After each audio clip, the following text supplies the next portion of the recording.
Hi all. അപ്പോൾ നമ്മൾ theories of motivation ആയിരുന്നു അല്ലേ കഴിഞ്ഞ ക്ലാസ്സിൽ ഡിസ്കസ് ചെയ്തുകൊണ്ടിരുന്നത്. അപ്പോൾ കുറച്ച് തിയറീസ് നമ്മൾ പറഞ്ഞു. ഇനി കുറച്ച് തിയറീസും കൂടി നമുക്ക് ഈ മോട്ടിവേഷനിൽ വരുന്ന കുറച്ച് തിയറീസും കൂടി നോക്കാനുണ്ട്. അതും വളരെ ഇമ്പോർട്ടൻ്റ് ആണ്. സോ ആ ഒരു മോട്ടിവേഷൻ തിയറി ഓഫ് മോട്ടിവേഷനിൽ വരുന്ന നെക്സ്റ്റ് ഒരു തിയറിയാണ് ഇക്വിറ്റി തിയറി ഓഫ് മോട്ടിവേഷൻ. ഇതിനു മുന്നേ നമ്മൾ പഠിച്ച തിയറീസ് എല്ലാം നിങ്ങൾക്ക് ഓർമ്മ കാണുമെന്ന് വിശ്വസിക്കുന്നു. നെക്സ്റ്റ് നമുക്ക് ഇക്വിറ്റി തിയറി ഓഫ് മോട്ടിവേഷൻ പഠിക്കാം. So equity theory of motivation given by Stacy Adams. Stacy Adams കൊണ്ടുവന്നതാണ് ഈ ഒരു equity theory of motivation. So ഇവിടെ ഈ ഒരു ഇക്വിറ്റി തിയറിയിൽ 3 ടൈപ്പ് ഇക്വിറ്റീസിനെ പറ്റിയിട്ട് പറയുന്നുണ്ട്. ഇക്വിറ്റി തിയറിയിൽ 3 ടൈപ്പ് ഇക്വിറ്റി ആണ് പറയുന്നത്. അതായത് over paid equity, underpaid equity and equity.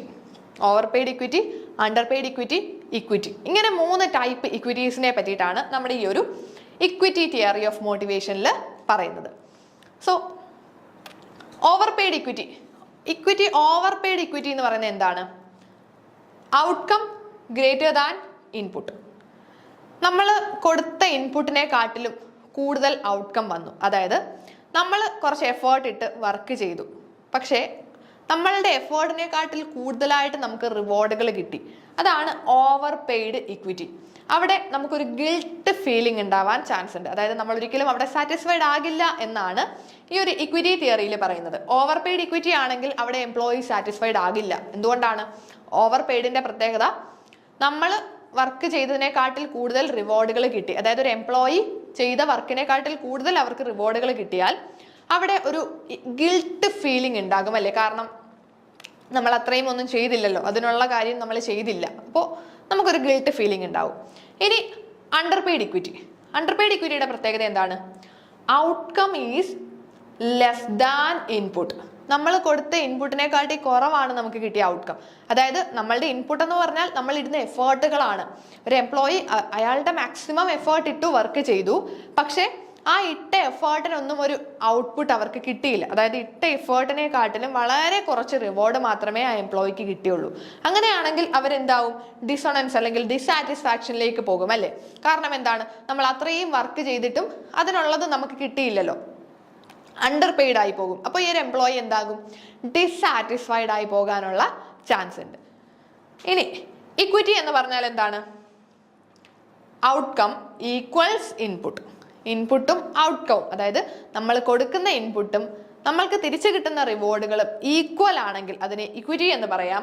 ആ ഒരു സിറ്റുവേഷനിലാണ് ഒരു എംപ്ലോയി സാറ്റിസ്ഫൈഡ് ആകുന്നത്. അപ്പോഴാണ് എംപ്ലോയിക്ക് സാറ്റിസ്ഫാക്ഷൻ കിട്ടുന്നത് എന്നാണ് ഈ ഒരു ഇക്വിറ്റി തിയറി ഓഫ് മോട്ടിവേഷനിൽ പറയുന്നത്. സോ ഇക്വിറ്റി തിയറിയിൽ പറയുന്നത് ഒരിക്കലും ഒരു എംപ്ലോയിയെ അണ്ടർ പെയ്ഡും ഓവർ പെയ്ഡും ആകാനായിട്ട് പാടില്ല.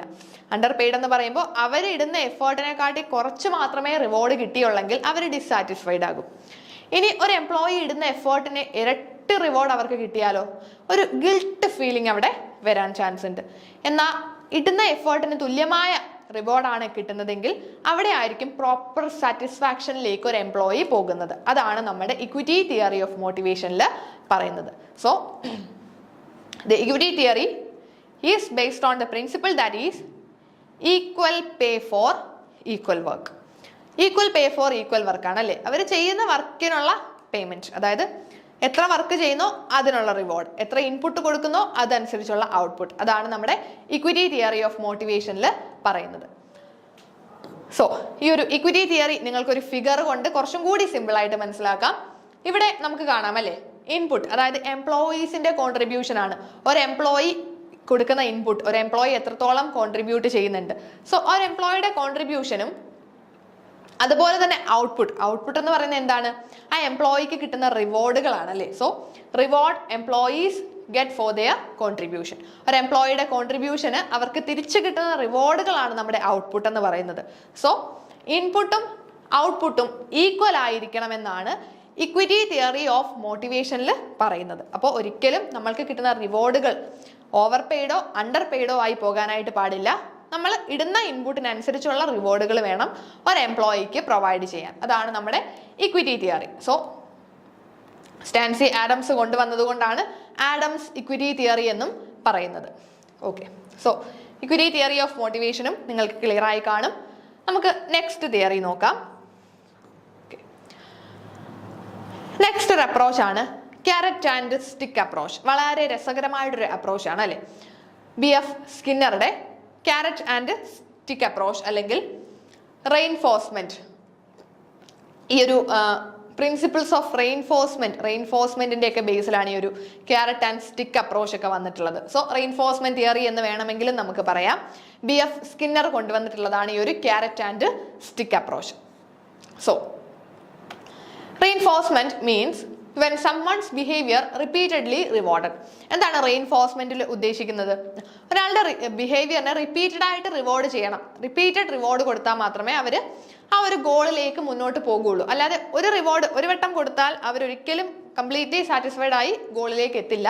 റിപ്പീറ്റഡ് ആയിട്ട് അവർക്ക് റിവാർഡുകൾ കൊടുക്കണം. അതാണ് നമ്മുടെ ഈ ഒരു റെയിൻഫോഴ്സ്മെന്റിൽ പറയുന്നത്.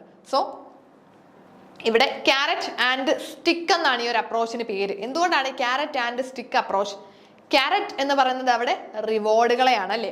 So carrot is the reward for performance and stick is the punishment. നമ്മുടെ പെർഫോമൻസിനുള്ള റിവാർഡാണ് ക്യാരറ്റ്. സ്റ്റിക്ക് എന്ന് പറഞ്ഞാലോ നോൺ പെർഫോമൻസിനുള്ള പണിഷ്മെന്റ്. അപ്പൊ ഇവിടെ ഒരു നെഗറ്റീവ് ആൻഡ് പോസിറ്റീവ് റിവാർഡുകൾ വരുന്നുണ്ട് അല്ലേ. ക്യാരറ്റ് ആൻഡ് സ്റ്റിക്ക് അപ്രോച്ചിൽ രണ്ട് തരത്തിൽ എംപ്ലോയീസിനെ മോട്ടിവേറ്റ് ചെയ്യാം. പെർഫോമൻസിന് വേണ്ടിയിട്ട് നമുക്ക് ക്യാരറ്റ് കൊടുക്കാം. ക്യാരറ്റ് കൊടുക്കാന്ന് വെച്ചാൽ ആക്ച്വൽ ക്യാരറ്റ് കൊണ്ട് കൊടുക്കുകയല്ല, അത് നമുക്ക് ക്ലിയർ ആക്കാം. അപ്പോൾ പെർഫോമൻസിനെ നമ്മൾ അല്ലെങ്കിൽ ഒരു പോസിറ്റീവ് റിവാർഡിനെ അവിടെ സിംബലൈസ് ചെയ്യുന്നതാണ് ക്യാരറ്റ് കൊണ്ട്. അപ്പോൾ ക്യാരറ്റ് എന്ന് പറയുന്നത് എന്താണ്? ഒരു പോസിറ്റീവ് റിവാർഡ് അല്ലെങ്കിൽ റിവാർഡ് ഫോർ പെർഫോമൻസ് ആണ് ക്യാരറ്റ്. ഇനി സ്റ്റിക്ക് എന്ന് പറഞ്ഞാലോ അവിടെ പണിഷ്മെന്റ് ഫോർ നോൺ പെർഫോമൻസ്. അവർ പെർഫോം ചെയ്തില്ല എങ്കിൽ അവർക്കുള്ള പണിഷ്മെന്റ് ആണ് നമ്മൾ സ്റ്റിക്ക് കൊണ്ട് കൊടുക്കുന്നത് അല്ലേ. സോ സ്റ്റിക്ക് കൊണ്ട് എങ്ങനെയാ പണിഷ് ചെയ്യുന്നത്? എംപ്ലോയീസിനെ സ്റ്റിക്ക് കൊണ്ട് അടിക്കുവാണോ? അല്ല. അവർക്ക് നമുക്ക് നെഗറ്റീവായിട്ട് ഉള്ള പണിഷ്മെന്റുകൾ അല്ലെങ്കിൽ നെഗറ്റീവ് മോട്ടിവേഷൻ ടെക്നിക്കുകൾ ഉണ്ടല്ലേ. ജോബിൽ നിന്നും പിരിച്ചു വിടുമെന്ന് പറയാം, അല്ലെങ്കിൽ സാലറി കട്ട് ചെയ്യും, അല്ലെങ്കിൽ ആ തരത്തിൽ അവർക്ക് എന്തെങ്കിലുമൊക്കെ നെഗറ്റീവായിട്ട് ഇമ്പാക്ട് ചെയ്യുന്ന റിവാർഡുകളും കൊടുക്കാം.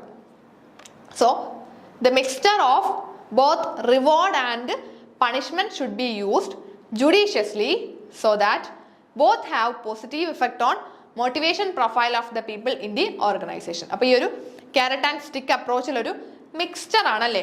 റിവാർഡും പണിഷ്മെന്റും കൂടി മിക്സ് ചെയ്തിട്ടാണ് എംപ്ലോയീസിനെ മോട്ടിവേറ്റ് ചെയ്യുന്നത്. സോ ഈ ഒരു റിവാർഡ്സിന്റെയും പണിഷ്മെന്റിന്റെയും ഒരു മിക്സ്ചർ ആണ് നമ്മുടെ ഈ ഒരു ക്യാരറ്റ് ആൻഡ് സ്റ്റിക്ക് അപ്രോച്ചിൽ വരുന്നത്.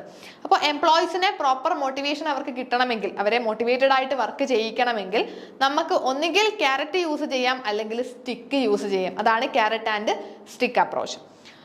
സോ ഇവിടെ നിങ്ങൾക്കൊരു ഫിഗർ കാണാം. ഇതാണ് ഈ ഒരു ഫിഗർ ഓർത്ത് വെച്ചാൽ മതി നമ്മുടെ ക്യാരറ്റ് ആൻഡ് സ്റ്റിക്ക് അപ്രോച്ച്. എന്താണ് ഈ ഒരു ഫിഗറിൽ പറയുന്നത്? ഇത് നമുക്കൊരു എംപ്ലോയി ആയിട്ട് സിംബലൈസ് ചെയ്യാം. സോ ഈ ഒരു എംപ്ലോയിയുടെ പുറത്തിരിക്കുന്ന ആരാ? എംപ്ലോയർ ആണല്ലേ. സോ ഈ ഒരു എംപ്ലോയിയെ മോട്ടിവേറ്റ് ചെയ്യാൻ ഒന്നുകിൽ ഒരു ക്യാരറ്റ് അവരുടെ മുന്നിൽ ഇടാം അല്ലേ. ഒരു ക്യാരറ്റ് മുന്നിൽ വെച്ചു. ആ ക്യാരറ്റ് സിംബലൈസ് ചെയ്യുന്നത് പോസിറ്റീവ് റിവാർഡുകളെയാണ്. അവരെന്തെങ്കിലും ഈ ഒരു ടാസ്ക് അവർ അച്ചീവ് ചെയ്യുവാണെങ്കിൽ അല്ലെങ്കിൽ ടാർഗറ്റ് അച്ചീവ് ചെയ്താൽ അവർക്ക് എന്തെങ്കിലും സാലറി ഇൻക്രിമെന്റുകളോ കമ്മീഷൻസോ അല്ലെങ്കിൽ ഏതെങ്കിലും അച്ചീവ്മെന്റുകളോ ജോബ് പൊസിഷൻസിൽ എന്തെങ്കിലും ഇൻക്രിമെന്റോ അങ്ങനെ എന്ത് വേണമെങ്കിലും കൊടുക്കാം. അപ്പോൾ ഇങ്ങനെ നമ്മളൊരു പോസിറ്റീവായിട്ട് കൊടുക്കുന്ന റിവാർഡുകളാണ് ഈ ഒരു ക്യാരറ്റ്. അപ്പോൾ ഇങ്ങനെ ഒരു ക്യാരറ്റ് ഒരു റിവാർഡ് മുന്നിൽ വെച്ചാൽ എംപ്ലോയി എന്ത് ചെയ്യും? മോട്ടിവേറ്റഡ് ആയിട്ട് മുന്നോട്ട് പോകും അല്ലേ. ഇത് കണ്ടിട്ട് അവരിങ്ങനെ മുന്നോട്ട് അത് അച്ചീവ് ചെയ്യാൻ വേണ്ടി മുന്നോട്ട് വർക്ക് ചെയ്യും. ഇനി ഇവര് ഇത് വെച്ചിട്ടും അവർ വർക്ക് ചെയ്യാതെ ഇവിടെ തന്നെ നിൽക്കുകയാണെങ്കിലോ നമുക്കൊരു സ്റ്റിക്ക് ഉപയോഗിക്കാം. അവരെ അടിച്ചിട്ട് മുന്നോട്ട് കൊണ്ടുപോകാം അല്ലേ. സ്റ്റിക്ക് ഉപയോഗിക്കുന്ന എങ്ങനെയാണ്? ഇവിടെ നെഗറ്റീവായിട്ട് അല്ലെങ്കിൽ പണിഷ്മെന്റുകളിൽ കൂടി എംപ്ലോയീസിനെ ഗോൾ അച്ചീവ് ചെയ്യിക്കാം. അപ്പോൾ ഒന്നെങ്കിൽ ഒരു ക്യാരറ്റ് അല്ലെങ്കിൽ ഒരു റിവാർഡ് മുന്നിൽ വെച്ച് അങ്ങനെ അവരെ കൊണ്ട് ഗോൾ അച്ചീവ് ചെയ്യിക്കാം. ഇനി അങ്ങനെ ചെയ്യുന്നില്ലെങ്കിൽ ഒരു പണിഷ്മെന്റ് യൂസ് ചെയ്തുകൊണ്ടാണെങ്കിലും ഗോൾ അച്ചീവ് ചെയ്യിക്കാം. സോ ഇവിടെ ഈ ഒരു ഒന്നെങ്കിൽ ഇവർക്ക് ക്യാരറ്റോ അല്ലെങ്കിൽ സ്റ്റിക്കോ, അതായത് പോസിറ്റീവ് റിവാർഡോ പണിഷ്മെന്റോ എന്ത് വേണമെങ്കിലും യൂസ് ചെയ്തുകൊണ്ട് ടാർഗറ്റിലേക്ക് എംപ്ലോയീസിനെ എത്തിക്കാം. അതാണ് നമ്മുടെ ക്യാരറ്റ് ആൻഡ് സ്റ്റിക്ക് അപ്രോച്ച് എന്ന് പറയുന്നത്. ഓക്കെ. സോ നെക്സ്റ്റ് വൺ ആണ് theory X and theory Y. Theory X and Y അതായത് മക്ഗ്രിഗറുടെ തിയറിയാണ് തിയറി എക്സും തിയറി വൈ എന്നും പറയുന്നത്. സോ ഇവിടെ എക്സും വൈയിലും രണ്ട് കാറ്റഗറി ഓഫ് പീപ്പിൾ അല്ലെങ്കിൽ എംപ്ലോയീസിനെയാണ് പറയുന്നത്. So it involve certain assumption, generalisation, hypothesis relating to human behaviour and human nature. കുറച്ച് അസംഷനുകളാണ്. Theory X and theory Y, മക്ഗ്രിഗറുടെ തിയറി എക്സ് ആൻഡ് വൈയിൽ കുറച്ച് അസംഷനുകളാണ് അല്ലേ, അല്ലെങ്കിൽ കുറച്ച് ജനറലൈസേഷൻസ് ആളുകളെ പറ്റിയിട്ട് അല്ലെങ്കിൽ ഹ്യൂമൻ ബിഹേവിയറിനെ പറ്റിയുള്ള കുറച്ച് അസംഷൻസ് ആണ് തിയറി എക്സ് ആൻഡ് തിയറി വൈയിൽ പറയുന്നത്. So theory X is based on the assumption that employees don't really want to work, lack ambition, only work to collect a paycheck and need constant supervision. Theory X പറയുന്നത് എന്താ? Theory X പറയുന്നത് എംപ്ലോയീസിന് work ചെയ്യാനേ താല്പര്യമില്ല, അവർക്ക് ജോലിയോടൊരു താല്പര്യവുമില്ല, അവർ work ചെയ്യുന്നത് പൈസയ്ക്ക് വേണ്ടി മാത്രമാണ്. ആ ഒരു ടൈപ്പ് ആളുകൾക്കാണെങ്കിൽ നമുക്ക് കോൺസ്റ്റന്റ് സൂപ്പർവിഷൻ ആവശ്യമാണ്. ഇല്ലെങ്കിൽ അവർ വർക്ക് ചെയ്യില്ല അല്ലെ, അവരെ പ്രോപ്പറായിട്ട് സൂപ്പർവൈസ് ചെയ്ത് കൊണ്ടുപോയില്ലെങ്കിൽ അവർ വർക്ക് ചെയ്യില്ല. അപ്പോൾ വർക്ക് ചെയ്യാൻ ഒട്ടും താല്പര്യമില്ലാത്തൊരു കൂട്ടം ആളുകളെ പറ്റിയാണ് തിയറി എക്സിൽ പറയുന്നത്. സോ ആ തിയറി എക്സിൽ പെടുന്ന ആളുകൾക്കാണെങ്കിൽ കോൺസ്റ്റന്റ് സൂപ്പർവിഷൻ ആവശ്യമാണ്. അങ്ങനെയാണെങ്കിൽ തിയറി വൈ എന്താണ് പറയുന്നത്? Theory Y is based on the assumption that employees want to work, want to take responsibility and do not need much supervision. Theory വൈയിൽ പറയുന്നത് മറ്റൊരു കാറ്റഗറി ഓഫ് എംപ്ലോയീസിനെ പറ്റിയിട്ടാണ്.